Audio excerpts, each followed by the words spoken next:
Buenas noches, nuevamente en estos tiempos de diálogos, de días de palabra, donde podemos disfrutar el hecho mismo de reflexionar en la escritura y poder encontrar respuestas a nuestras necesidades a partir de la palabra del Señor. Que se haga audible la voz del Señor al leer su palabra. Y eso para nosotros es un gran gozo. Y Carlitos, buenas noches. Buenas noches, pastor, y buenas noches a todos los que están conectados, que se unen a este espacio y a este tiempo de estudio de la palabra, ¿no? Y donde queremos que sea la misma palabra de Dios la que esté nutriendo nuestra vida frente a ese crecimiento en Él, en la fe, en la vida que el Señor nos ha llamado a vivir para su gloria. Así es. Disfrutamos de estos tiempos de logos, días de palabra, y los disfrutamos porque hemos venido trabajando en una serie, hemos venido caminando en una serie en la que hemos podido disfrutar cómo el Señor ha ido hablando a nuestras vidas, y en esa serie amplia de ayuda, ¿no? Y en esta ocasión, ayuda, quiero cambiar. Y es favorable lo que hemos venido haciendo. Primeramente, la introducción de entender que Dios quiere que cambiemos y podemos cambiar. Pero también lo que hemos aprendido de eliminar y de sacar de nuestra mente aquellos métodos que han generado decepción frente a los resultados de que verdaderamente no cambio, ¿no? Sí. Y hoy sí poder entrar en aquello que está preparado para que entendamos cómo es que ocurren y Dios hace esos cambios en nosotros. Hoy específicamente estaremos tratando el tema más específico de la responsabilidad en el cambio, ¿no? ¿De quién es la responsabilidad en el cambio? Y es una pregunta que tiene muchas vertientes, que tiene muchos matices, pero que sin duda alguna nos ayudará a comprender cómo podemos ver a Dios y vemos el obrar de Dios, pero también cómo estamos nosotros involucrados en este caminar y cuál es nuestra responsabilidad en el cambio. Y para eso debemos partir evidentemente de la Escritura, ¿no? Cómo la Escritura en el Nuevo Testamento nos brinda esos ejemplos amplios de la obra suprema y soberana de Dios para nosotros, para la humanidad, para este mundo. Y evidentemente entonces empecemos mirando cómo Dios hace su obrar. En el Nuevo Testamento hay dos elementos supremamente importantes y están dados en los modos del Nuevo Testamento. Entonces hay un modo que es el indicativo y hay un modo que es el imperativo. Cuando hablamos del indicativo, estamos hablando de la obra de Dios, es decir, lo que Dios hizo a favor del ser humano. Y vemos todo lo que Dios ha hecho, ¿verdad? Primeramente, crear un mundo de la nada para glorificar su nombre, para la gloria de su nombre. Entonces, vemos la obra de Dios. Pero también vemos los imperativos, ¿no, Carlitos? Sí, y lo interesante de esos imperativos es que ahí ya empieza a mostrar lo que Dios espera de sus criaturas como vivan, ¿no? Lo que Él pide de ellos, cómo deben de vivir para su gloria. Y eso también es un reflejo de la buena voluntad de Dios, ¿no? El deseo de cómo quiere que sus criaturas vivan para Él. Y ahí van a haber imperativos que desde la boca de Dios salen de lo que nosotros tenemos responsabilidad, y ahí es donde nos ayuda a conectar un poco. Es curioso porque como consejeros bíblicos, y doy gracias al Señor por el privilegio que nos ha dado de capacitarnos en consejería bíblica, y de un gran porcentaje de los siervos de iglesia están aún en ese proceso y otros ya han ido caminando junto a nosotros en el culminar. Pero es curioso que como consejeros bíblicos enfrentamos varias luchas, ¿no? Y una de esas luchas es enfrentarnos a corregir, es enfrentarnos a disciplinar, es enfrentarnos a quizás un poco en el hecho mismo de exhortar a la gente.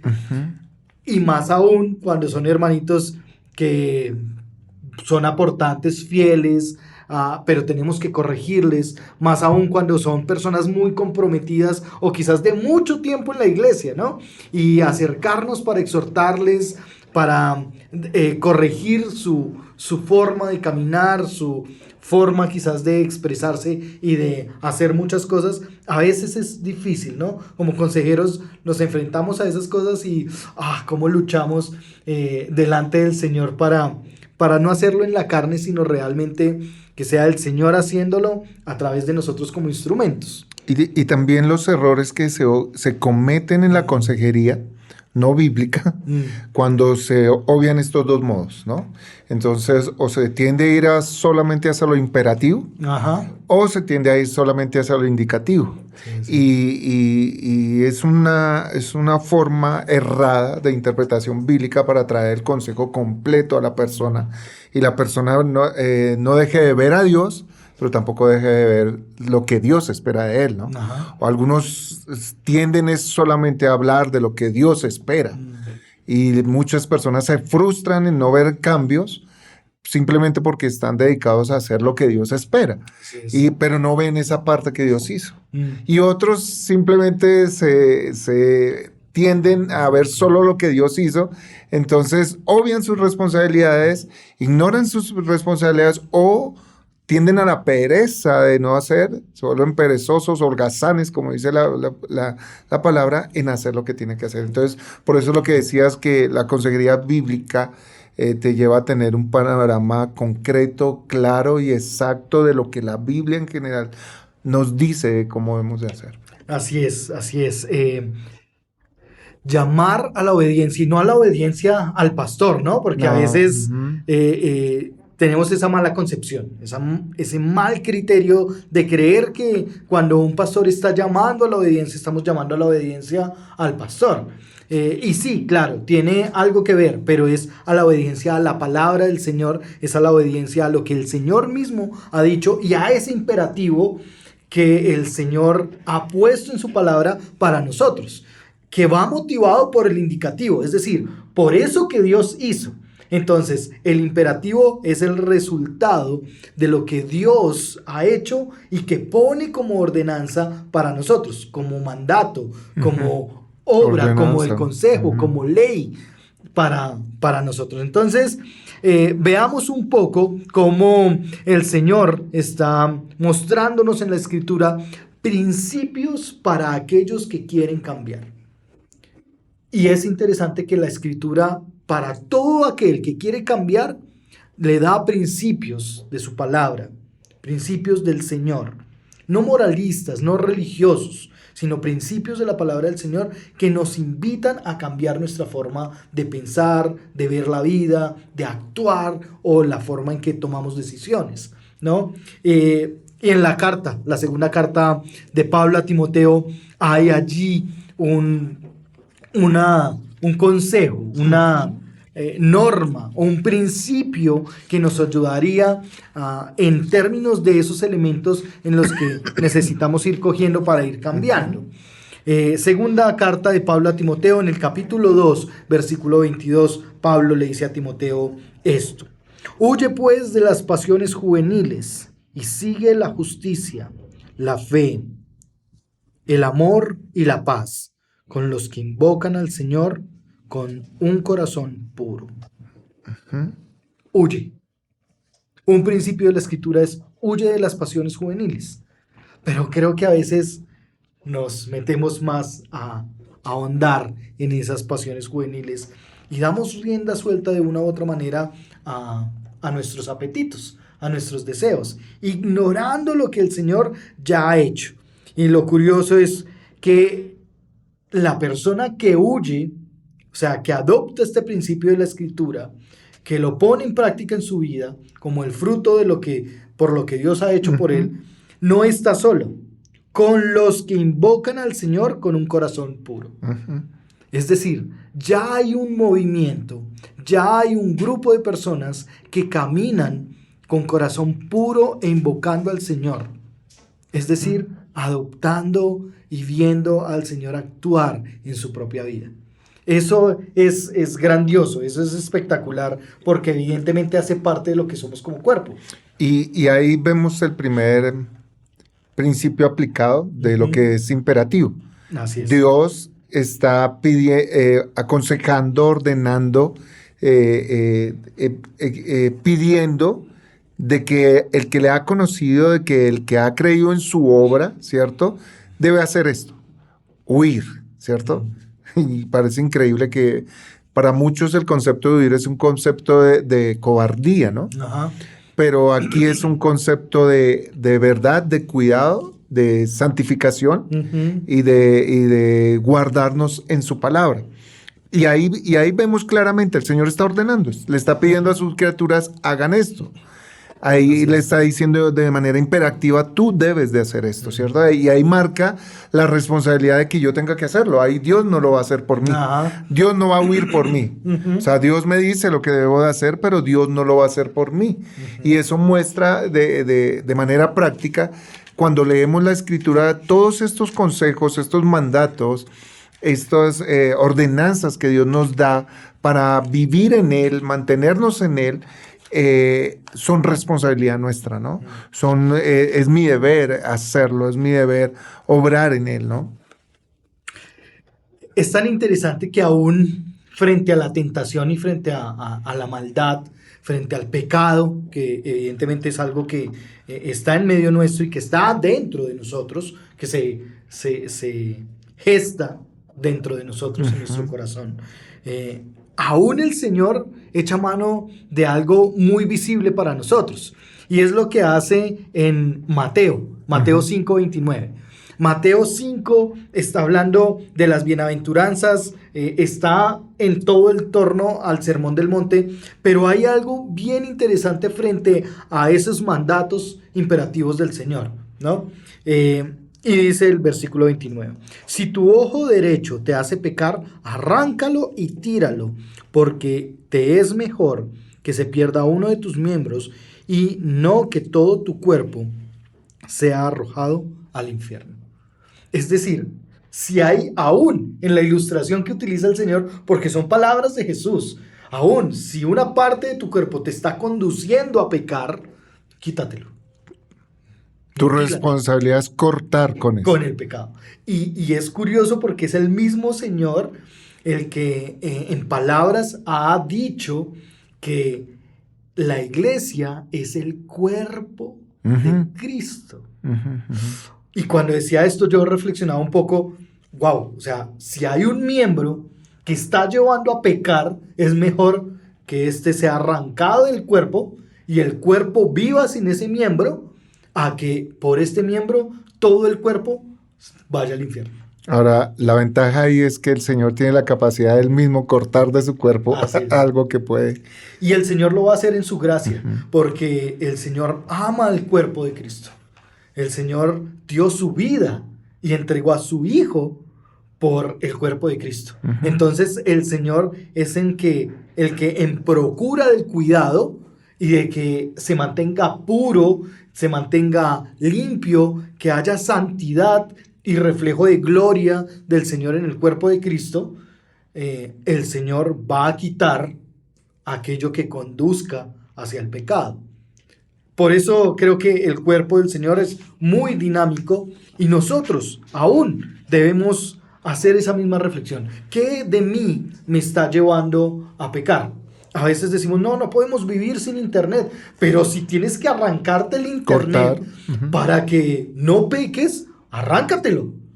Es tu responsabilidad. Es tu responsabilidad. Entonces ahí vamos cada vez más en principios de la Escritura, poniéndolos en la vida real y como Carlitos lo está aún puntualizando más, en nuestra responsabilidad. Y yo creo que, mire, pastor y hermanos, ver esto de esta manera mejora nuestra forma de orar. Porque muchos le están pidiendo al Señor, Señor, quítame. Ayúdame. Sí. Quítame esto, corta esto, Señor, ¿no? Y cuando yo logro identificar cuál es mi responsabilidad, qué es lo que Dios de verdad corta, ¿cierto? Y qué es lo que yo tengo que cortar, yo me enfoco en pedirle al Señor, Señor, dame las fuerzas, tu poder y tu gracia para cortar. Sí, claro. ¿Cierto? Así es. Ahí es donde nosotros aprendemos a orar y a pedir conforme a su voluntad, porque ¿cuántos están estancados en esperar un cambio? Contemplando solo el indicativo, ¿no? Y esperando, la obra de Dios. esperando, sí, agradecidos por lo que Dios hizo en la cruz, cuando en la cruz el Señor dio toda la viabilidad para el ser humano para poder vivir en Él y por Él. Pero el Señor dice claramente, separados de mí no lo podéis hacer. Entonces, cuando yo entiendo que tengo una responsabilidad, yo tengo que asumir la responsabilidad del Señor para hacer lo que yo tengo que hacer. Entonces, muchos están vagando en un cambio, en tener cambios, pero no los tienen es porque no asumen la responsabilidad, sino que delegan, proyectan su responsabilidad al Señor. Señor, tú corta, aparta de mí a esta persona. Señor, aleja de mí quítale la pornografía, quítale esto, quítale... No, hay cosas que tenemos que entender que es mi responsabilidad y lo que le tengo que pedir a Dios es el carácter de Cristo para cortar y enfrentarme al pecado tan severamente como el pecado mismo es severo conmigo. Hay una frase que dice, si no matas al pecado, el pecado te mata. El pecado te mata. Sí. Entonces, ¿quién fue el que tuvo una actitud severa ante el pecado? Cristo. Y nosotros tenemos que tener esa actitud severa de Cristo ante el pecado, porque de una u otra forma nuestra naturaleza, como tú lo decías, está inclinada a pecar. O sea, se relaciona muy bien con el pecado, le gusta el pecado. Y es bien interesante que la Escritura tiene un equilibrio perfecto entre mostrarnos la obra de Dios en Cristo Jesús, esa obra de gracia de Dios en Cristo, pero también darnos el imperativo como responsabilidad nuestra. Y me acuerdo del libro, me hacen acordar este diálogo del libro del doctor Theo Donner, uno de mis maestros, que es la soberanía de Dios y la responsabilidad del hombre. Y él ilustra allí esos indicativos y esos imperativos. Ilustra cómo Dios obró en su magnificencia todo lo que tenía ya planeado en su plan divino y en su plan eterno para el ser humano, pero cómo el ser humano, por su irresponsabilidad, va deteriorando lo que el Señor tenía planeado. Entonces, tenemos una responsabilidad, solo que nos cuesta ser responsables. Quisiéramos todo el tiempo estar en el colegio y que otro viniera a responder por nuestras fallas, ¿sí? Esos tiempos donde uno cometía los errores en el colegio y llamaban a los papás. Y los papás asumían pues la responsabilidad de las cosas que uno hacía, ¿no? Si se tiró un vidrio, o si dañó el pupitre, o si rompió un bombillo, o algo así. Todo eso, la responsabilidad la asumían en última los papás. Pero no podemos vivir siendo adolescentes inmaduros en una responsabilidad como la que tenemos delante nuestro en la palabra. Los imperativos nos llevan a crecer y a madurar, a ser jóvenes maduros, a ser adolescentes maduros, a ser ancianos o avanzados en edad maduros, parejas maduras, esposos maduros, hijos maduros, mujeres o esposas maduras. Eso es que asumen su responsabilidad y asumen la responsabilidad en el cambio, en lo que Dios quiere hacer. Y retomando un poquito lo que hemos venido aprendiendo, en los capítulos pasados aprendimos algo fundamental. El cambio lo produce el Señor. Así es. O sea, separados de mí, nada podéis hacer. Entonces, el cambio lo produce el Señor. Pero entonces, ¿dónde está el equilibrio entre el cambio que produce el Señor y mi responsabilidad, ¿no? O sea, Cristo hizo una obra donde Él tomó toda la autoridad y toda la potestad para salvar, para libertar, para perdonar, para todo. O sea, el cambio lo produce Él. Pero Él me muestra el camino de mi responsabilidad para que Él genere ese cambio. Entonces, un ejemplo, si yo quiero broncearme, yo me tengo que exponer al sol. Claro. Me puedo echar muchas cremas y me puedo bronceadoras y todo eso a la cámara de bronceo, pero si no me expongo al sol, que es el que produce el cambio de mi tonalidad de piel, no lo voy a tener. Sí, claro. Por lo tanto, los medios de gracia que hablábamos en un capítulo pasado, el orar, la lectura de la palabra, el congregarnos, el buscar consejería, el el orar unos por otros, el ayuno, todos estos medios de gracia son para exponerme a Cristo y Él haga el cambio. Transforma. Entonces, ¿cuál es mi responsabilidad? Exponerme. Sí. ¿Cuál es mi responsabilidad? Orar. ¿Cuál es mi responsabilidad? Leer la palabra. ¿Cuál es mi responsabilidad? Obedecer lo que el Señor me está diciendo ahí, pero yo tengo que exponerme a Cristo, que es el sol de justicia que va a producir ese cambio en mí. Si no me expongo, no voy a poder obedecer. Él me dice, huye de estas pasiones. Pero a veces no se puede huir porque mi naturaleza quiere allá. ¿Qué tengo que hacer yo? Exponerme a Cristo y decirle, Señor, dame tu fuerza para poder huir, para poder apartarme, para poder cortar. Dame tu gracia. Y cuando te expones a la gracia, y lo que tú decías, te expones a Él, te presentas ante la obra que Él hizo, en su gracia Él nos fortalece. Y es cuando hemos cumplido de que el que permanece en mí, mis palabras guardan. El que permanece en mí, permanece en mi amor. Pero separados de mí, nada podéis hacer. El que dice que me ama, guarda mis mandamientos. Así es. Creo que también allí debemos entender que la base de lo que Dios ha hecho es la base para nuestra obediencia a la palabra del Señor.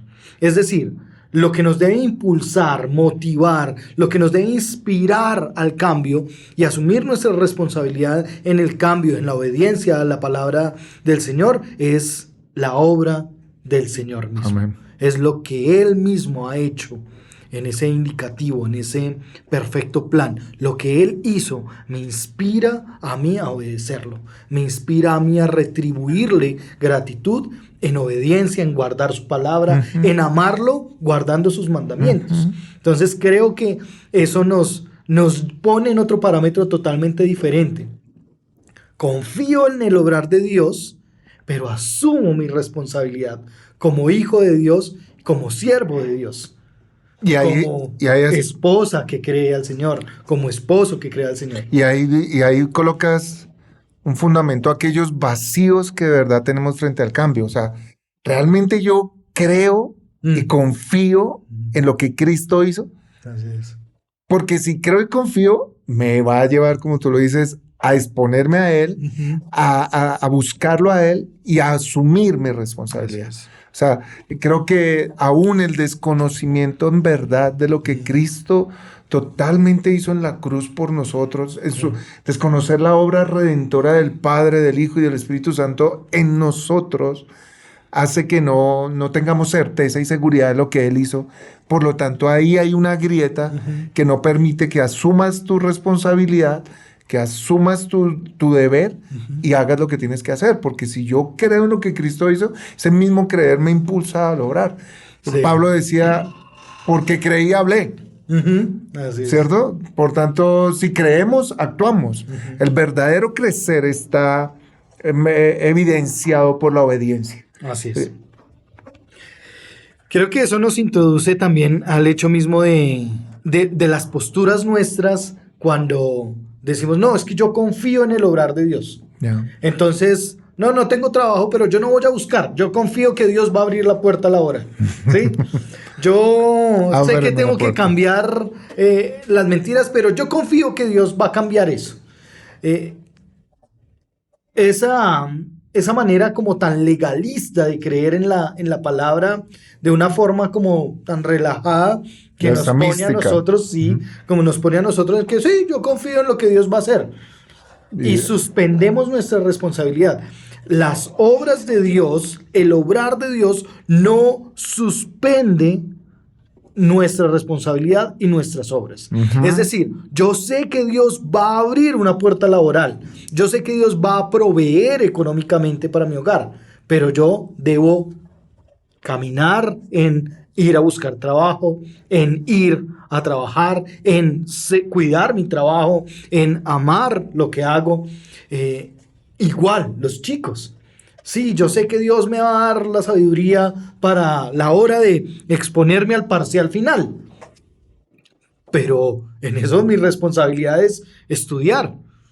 ¿Sí? Y mi responsabilidad es, porque no voy a llegar al parcial final, Dios ilumíname y dame sabiduría, pero no estudié nada de lo que fueron los temas. Y creo que es propicio entender que la frase popular, ¿no? A Dios orando y con el mazo dando. O sea, es un tema donde la obra de Dios no se suspende cuando nosotros obramos, pero tampoco nuestro obrar suspende el obrar de Dios.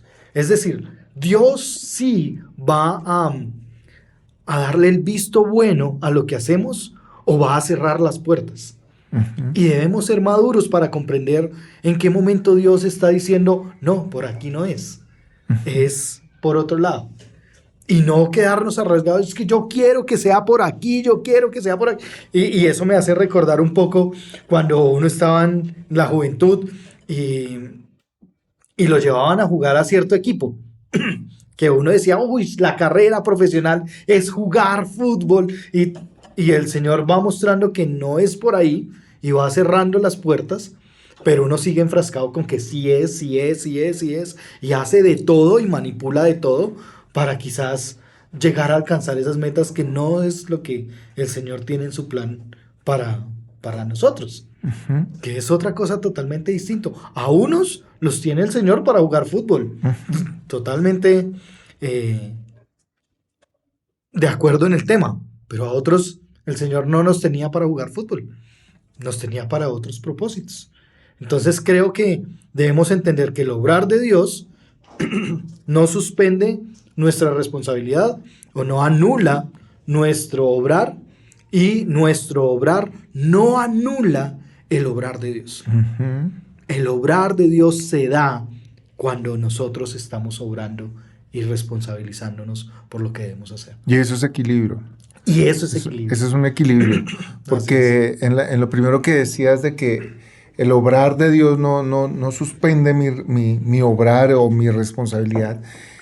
Creo que cuando no conocemos correctamente o no conocemos al Señor como Él es verdaderamente, es cuando llegamos a esas apreciaciones, ¿no?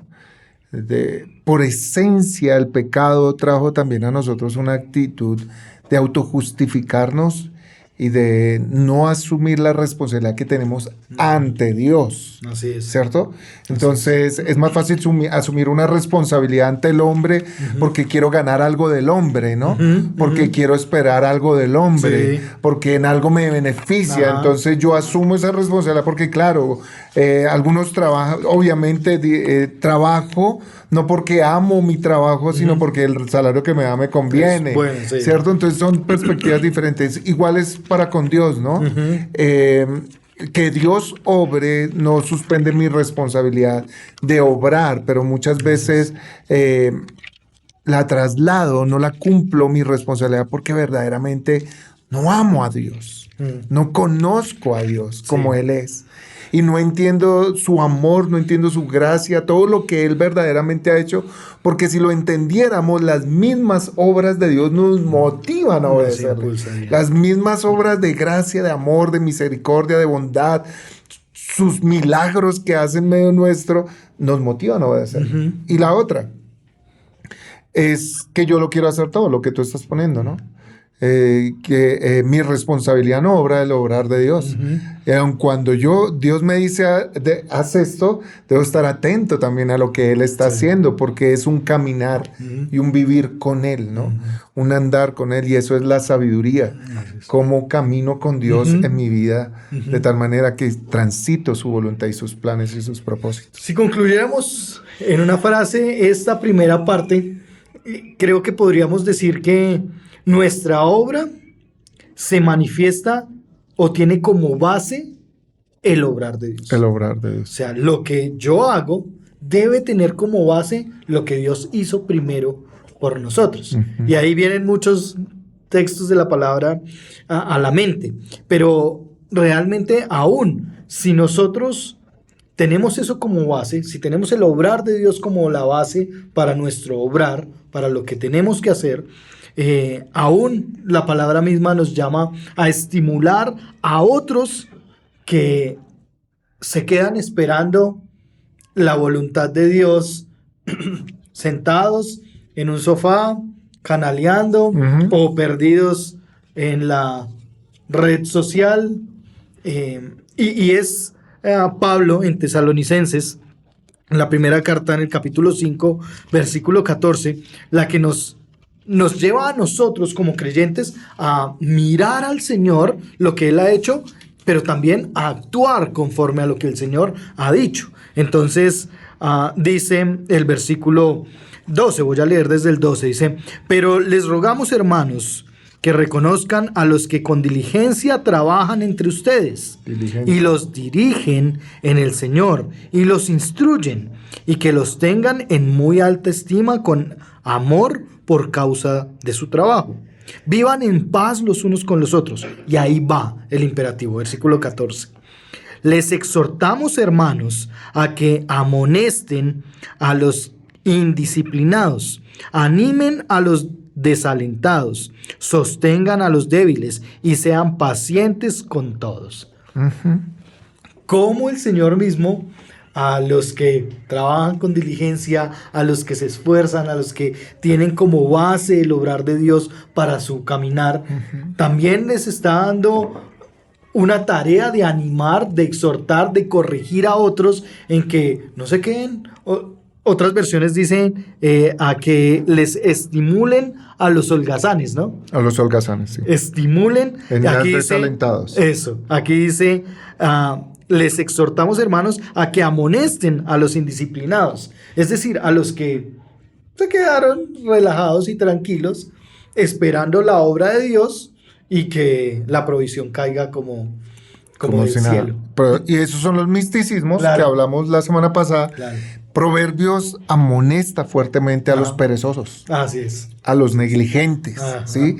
Dice que le crecen cardos, pinos, pero uno de los versículos más tormentosos para el perezoso, Proverbios dice: el perezoso desea mucho, pero no alcanza nada. Así es. Entonces, una persona que no ha asumido su responsabilidad, no está activamente caminando en lo que Dios dice, por lo tanto puede caer en ser holgazán, indisciplinado, perezoso y desear continuamente un cambio, pero nunca lo alcanza. Así es. No es que lo otorgue por él mismo, porque el Señor es el que produce el cambio, pero no hace lo que tiene que hacer.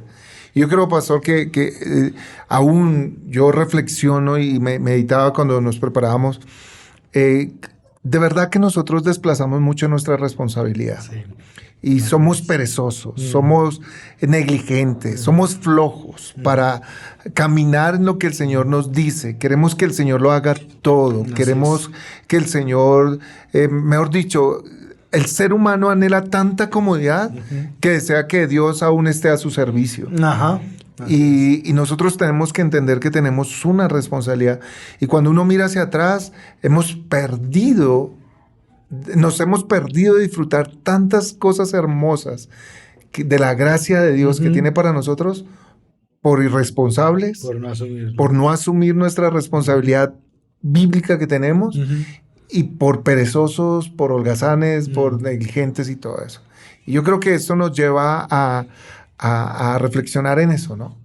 Creo que eso también responde un poco esas preguntas ociosas que a veces surgen, ¿no? Ay, pero si Dios existe, ¿por qué hay tanta hambre en el mundo? ¿Y por qué hay tantos niños que mueren? ¿Y por qué hay tantas personas malas? ¿Y por qué hay violadores? ¿Y por qué sucedió esto? Algo que me impresionó durante estos días, que creo que ha sido una noticia que impacta mucho, o nos debería impactar mucho como comunidad evangélica, creyente, reformada, es lo que pasó en Estados Unidos con esta chica que entró a una escuela de confesión evangélica, de confesión cristiana, y mata a la maestra y mata a varios. Ahí uno podría decir, pero ¿qué pasó? Si Dios existe, ¿dónde estaba cuando mataron a la hija menor del pastor de la iglesia, el pacto? Es terrible. Pero no podemos quitar la responsabilidad del ser humano en esto. Es interesante que aún esta chica que hizo eso no había creído al obrar del Señor. No había creído al Señor. Y termina tomando decisiones en contra de la voluntad de Dios, haciendo daño a a la directora de la escuela y a varios niños, entre esos la niña menor del pastor del pacto. Pero es increíble que sigamos con preguntas tan ociosas que sencillamente lo que quieren es anular la responsabilidad del ser humano delante de la bondad de Y Dios. en su actuar pecaminoso. Y termina en frutos de pecado, en frutos vacíos de sencillamente tomar la vida de otros por cosas en la cabeza que ni siquiera son argumentativamente claras. Entonces, nos deja expuestos a estos, pero también nos lleva a entender cómo es la justificación del Señor, porque evidentemente nuestra responsabilidad no va a aportar a la justificación que tenemos en Cristo Jesús. Filipenses es muy claro para decir, claro, tú tienes una responsabilidad, pero ojo, porque la obra de Dios ya está hecha y tú no puedes ni minimizarla ni maximizarla. Es decir, tú no puedes aportar para que esa obra sea mejor o menor. Y Filipenses 3 en el versículo 9 dice de la siguiente manera. Dice, y ser hallado en Él, es decir, en Cristo Jesús, no teniendo mi propia justicia derivada de la ley, es decir, de lo que yo puedo hacer, de los actos que yo puedo desarrollar, sino la que es por la fe en Cristo, la justicia que procede de Dios sobre la base de la fe. Dios ya actuó con su gracia magnífica en darnos a Cristo Jesús, y por la fe en Cristo Jesús somos entonces justificados. Lo que hagamos no va a aportar a nuestra salvación. La salvación se otorgó una vez y para siempre con la muerte de Cristo Jesús. Entonces, si volvemos a recopilar todo lo que hemos hablado, tendríamos que decir, Dios ha hecho un obrar. El ser humano tiene una responsabilidad, pero esa responsabilidad no minimiza ni maximiza la obra de Dios en Cristo Jesús para justificación, para perdón de pecados y salvación. Es decir, Dios hace, el ser humano tiene una responsabilidad y Dios ha dado justificación al ser humano, no por lo que pueda hacer el hombre, sino por lo que Dios ha hecho en gracia para con el ser humano. ¿Y cómo sabemos que hemos conocido a Dios? Pregunta Juan en su primera carta, ¿no? Sí. Esa primera carta, y bueno, Juan de hecho es, para los que me conocen saben que me encanta Juan, pero en esa primera carta de Juan, el Señor nuevamente habla y hace esa pregunta, ¿cómo sabemos si hemos conocido a Dios? ¿Lo tienes? Juan, capítulo 2, versículos 3 y 4. Sí. Y fíjate aquí algo hermoso, y yo invitaría a que leyéramos desde el versículo 3, que ayuda a ampliar un poco más la idea de lo que vamos. 3 y 4. Y en esto sabemos, ya conocemos, ya lo entendemos, ya lo sabemos. Es un conocimiento que ya hemos adquirido. En esto sabemos que lo hemos llegado a conocer si guardamos sus mandamientos, dice el versículo 3. O sea, una evidencia de que conocemos a Dios es que lo obedecemos. Es un absoluto que pone Juan. Dice, el que dice ahora, toca al que... El que dice, yo le he llegado a conocer y no guarda sus mandamientos, es un mentiroso. Y la verdad no está en él. Pero el que guarda su palabra, en él verdaderamente se ha perfeccionado el amor de Dios. Y en esto sabemos que estamos en él. El que dice que permanece en él, debe andar como él anduvo. Es espectacular porque es, ni siquiera, aquí otra vez es el indicativo. ¿Sí me entiendes? Y aquí va el indicativo seguido del imperativo. Miren el imperativo. El que dice, yo he guardado, yo he llegado a conocer y no guarda sus mandamientos, es un mentiroso, y la verdad no está en él. Pero vean el imperativo. Pero el que guarda su palabra, es decir, tú y yo necesitamos guardar la palabra de Dios, en él verdaderamente se ha perfeccionado el indicativo, la obra de Dios, se ha perfeccionado el amor de Dios. Es decir, el amor de Dios se perfecciona en nosotros como creyentes cuando decidimos guardar y obedecer los mandamientos del Señor. Y es la acción de los dos, ¿no? Cuando en verdad he conocido a Dios y su amor, ese amor me lleva a obedecerle. A obedecer, así es. Pero así fíjate, es. pastor, que hay aquí algo interesante. Juan en esta carta se caracteriza por sacar a la luz ciertas mentiras que hemos adoptado en nuestra vida como creyentes. Saca un principio de la verdad versus una mentira que hemos adoptado. Entonces, por lo menos, el principio de la verdad está en el versículo 3. Y en esto sabemos que hemos llegado a conocer a Dios. Aquí se sabe quién conoce a Dios si guardamos sus mandamientos. Así es. O sea, ¿tú cómo puedes evidenciar que una persona conoce a Dios? Porque guarda sus mandamientos. Esa persona vive en Dios. O sea, el conocer a Dios, el imperativo, el indicativo, automáticamente me va a llevar al imperativo de guardar su palabra. Pero aquí saca la mentira a la luz. Así que el que dice, yo le he llegado a conocer y no le obedece, mira, es mentiroso. Es absoluto lo que dice Juan ahí, es un mentiroso. Y la verdad, o sea, la palabra de Dios no está en él, por eso no le obedece. Y no le ha conocido. Porque no está guardando, no tiene la palabra, por eso no la obedece.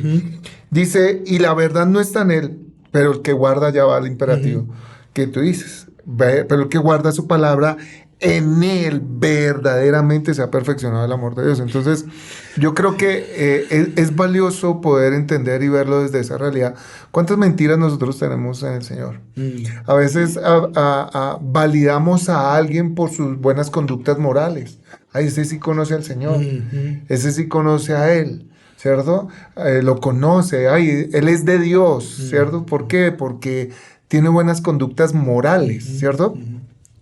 Pero nosotros no vamos a ser avalados por moralismos. Nosotros vamos a ser avalados por la práctica de la verdad. Y la verdad ya la dejó plasmada aquí en estas escrituras.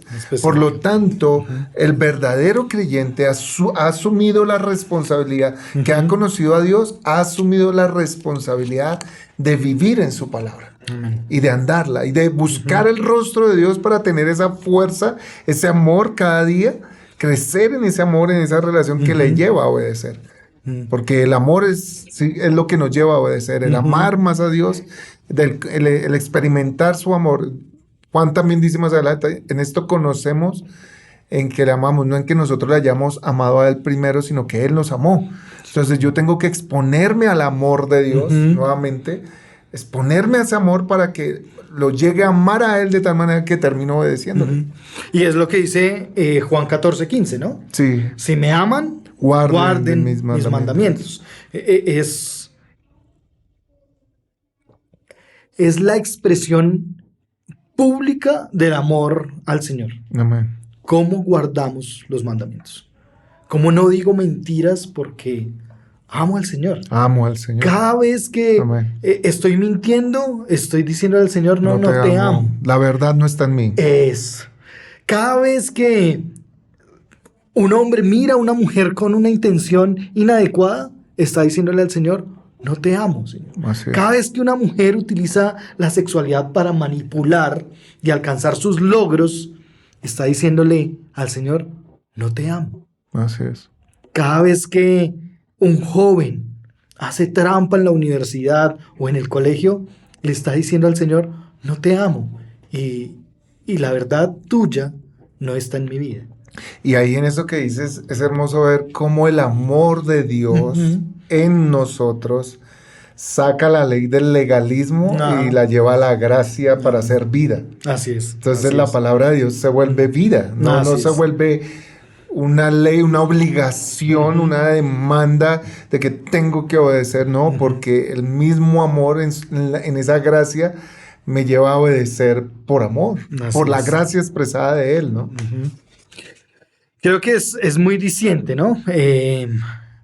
De hecho, la palabra del Señor es tan exacta y tan absoluta que no da espacios a posiciones un poco grisáceas, sino No. es absoluta, no es relativa, no está diciendo probablemente desde tu perspectiva puedes amar a Dios de una manera diferente. No, no, no. Sencillamente se hace visible, se exterioriza el hecho mismo de amar al Señor, se exterioriza el hecho mismo de creer en el Señor, se exterioriza el hecho mismo de guardar la palabra del Señor.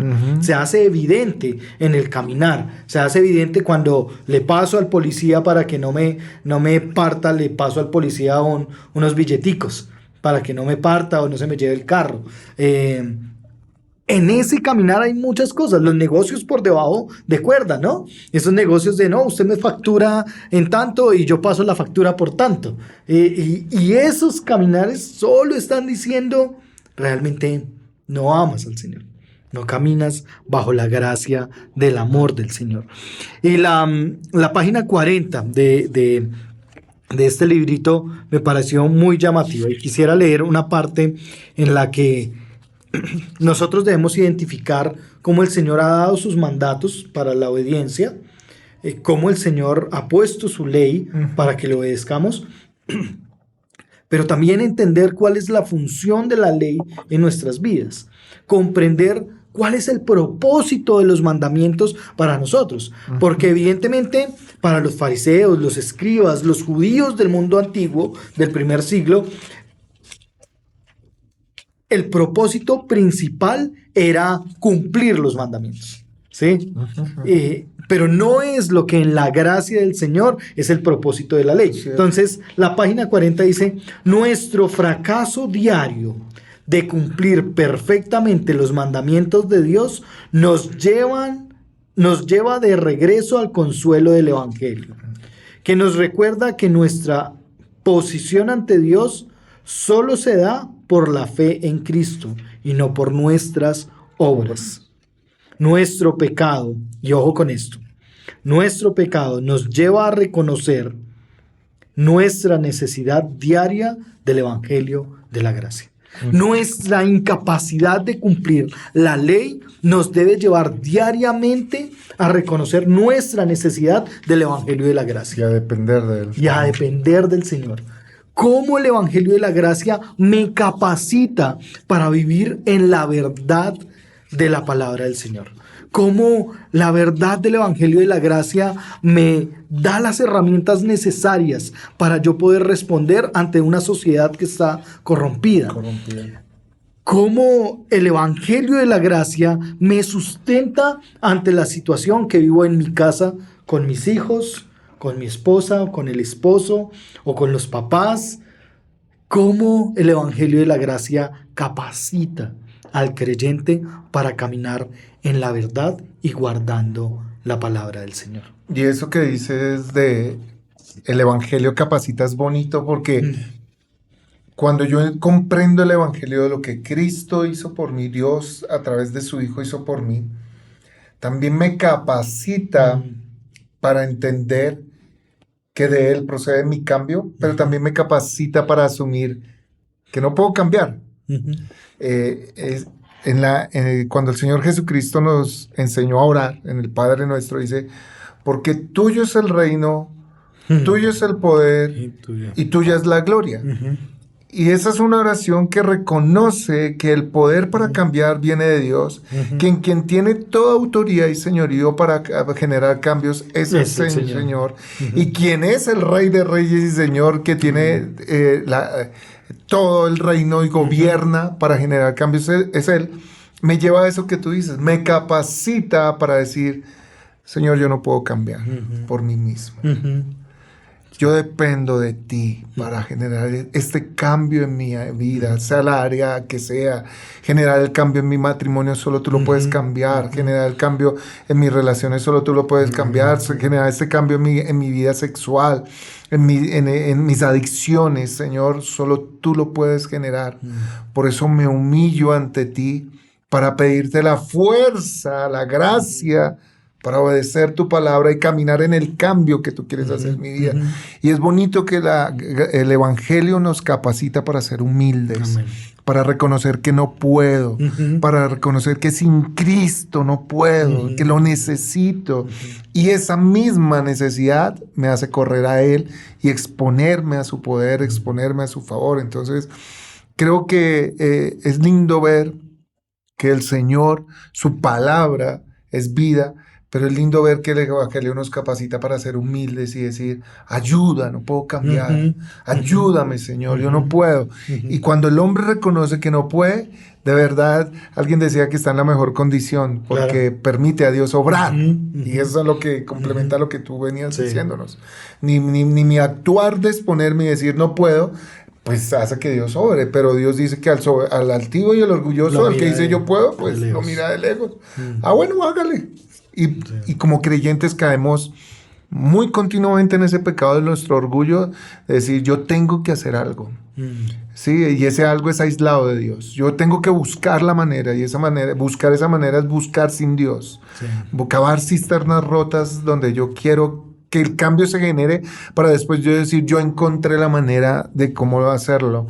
Yo ya descubrí cómo, yo ya tengo esto, y por eso es que las estanterías de las tiendas están llenas de libros de superación personal, porque ellos han descubierto su método.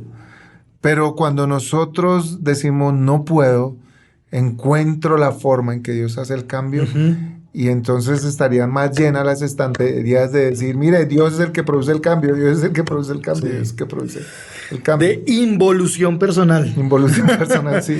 Es interesante, ¿no? Porque la iglesia que vive bajo la ley, el creyente que vive bajo la ley, está rechazando la gracia que es en Cristo. Es decir, el creyente que vive bajo una ley estricta de hacer cosas que usted tiene que hacer así, usted tiene que hacer así, usted tiene que, usted no puede ir a un cine, usted no puede,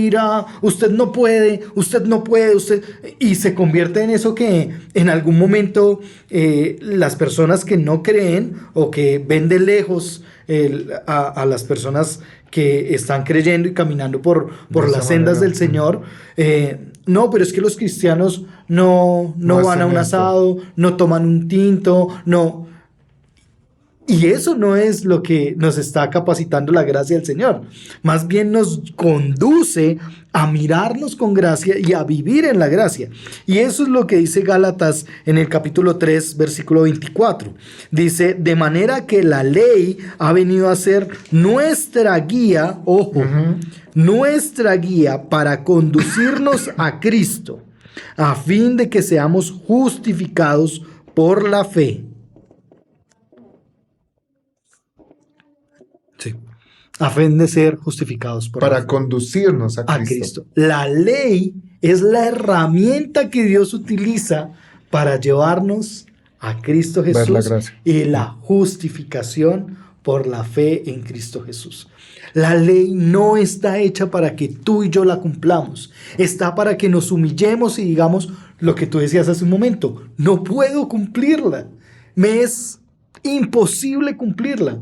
Y en el encuentro de Jesús con el joven rico, es la incapacidad de poder cumplirla. Es en el encuentro de Jesús con Nicodemo, el que se sabía la ley, es la incapacidad de cumplir la ley. Tú siendo maestro y no sabes estas cosas. Es interesantísimo cómo el Señor mismo tiene la verdad en su palabra, pero nosotros a veces aún tenemos los ojos cegados a la verdad de la Escritura y nos seguimos guiando por parámetros y conductas que se nos dicen que es así y así es.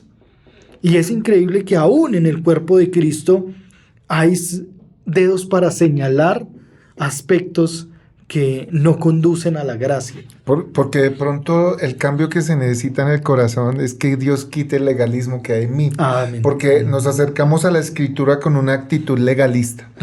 Antes, si la Escritura, aquí con lo que estás enseñando, si la ley, toda la palabra de Dios, la ley desde el Antiguo Testamento hasta el Nuevo Testamento, y la ley como tal nos conduce a Cristo. Amén. Es decir, que nos va a hacer primeramente verlo a Él y lo que Él hizo, lo que Él ha hecho, lo que Él estableció, lo que Dios el Padre hizo, para yo entender lo que Él ya cambió, lo que Él ya transformó y de lo que yo puedo ser partícipe en Cristo, en Él, de esos cambios que Él ya produjo. Pero si me acerco con un corazón legalista, simplemente estoy pendiente del imperativo. Ajá. Y de lo que yo tengo que hacer y lo que tú tienes que hacer, Ajá, ¿cierto? ajá. Y eso me lleva a ser legalista. Ajá. Pero cuando me acerco a Dios diciéndole, guíame en tu palabra, te va a guiar primeramente a Cristo, a Él, al indicativo, a lo que Él hizo. Y entender que por lo que Él hizo, yo puedo hacer esto. No, o sea, O sea, eso que estás diciendo, Carlitos, es tan importante que es también en muchas ocasiones el carácter de la persona cuando busca consejo. ok. O de la persona que se sienta en el templo solo para escuchar qué tengo que hacer. Yo tengo que hacer esto, yo tengo que hacer lo otro, yo tengo que hacer... Los 3 pasos pastor, para... dígame qué tengo que hacer qué tengo que hacer. Y se pierde de vista la gracia del Señor en la obra del Señor. Y que de ahí es la base. Esa es la base. El indicativo es la base para el imperativo. El indicativo es la base para lo que yo debo hacer. La obra de Dios es la base y el principio para lo que yo tengo que hacer en mi vida personal, en mi vida familiar, en mi vida laboral, en mi vida profesional. Y tenemos un ejemplo palpable en los que hemos conocido al Señor. Amén. O sea, antes de Cristo vivíamos muertos en nuestros delitos y pecados, en la incircuncisión de nuestra carne, perdidos, extraviados, enemigos de Dios, haciendo todo lo que Dios detestaba. Pero ¿qué fue lo que generó el cambio? No conocer su ley, yo no la conocía. Sí, claro. Conocer a Cristo, su evangelio, lo que Él hizo, y automáticamente Él produjo, al conocerlo a Él produjo un cambio en mí, que generó nuevos afectos, un nuevo corazón, una nueva mente más apasionada, más que antes no amaba a Dios, aborrecía todo lo que dijera Dios, pero ahora amo a Dios. ¿Qué produjo ese cambio? Conocerlo. Y ese conocerlo me lleva ahora a vivir en su palabra, a buscar los medios de la gracia. Pero entre más lo conocemos, es a entender esa responsabilidad que ya tengo basado en lo que ya Cristo hizo. Así y has dicho algo importante. A veces cuando vamos a la iglesia, vamos expectantes de conocer esos 3, 4, 5 pasos para cambiar. Y son las predicaciones que simplemente te hacen los pasos de cambiar.